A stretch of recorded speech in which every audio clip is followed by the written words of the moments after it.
كان يا مكان يا سادة يا كرام، وما يحلى الكلام إلا بذكر النبي عليه الصلاة والسلام. قصتنا النهاردة عن فعل الخير.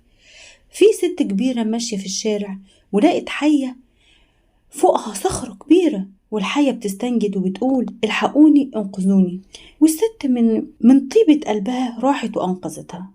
راحت الحية قالت أول حد ينقذني لازم أحطه. الست اتخضت وقالت لها يا خبر، ده جزات فعل الخير، أرجوكي سامحيني لو سمحتي. جاي ثعلب من بعيد وشايف الموقف، جه قال لها ايه اللي حصل؟ حكت له الست اللي حصل.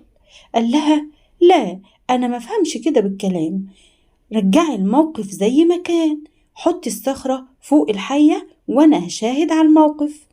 راحت الست حطت الصخرة فوق الحية عشان تشرح له الموضوع من الأول، وتقول له كانت الحية كده بالطريقة دي والصخرة فوقها كده وقالت لي انقذيني.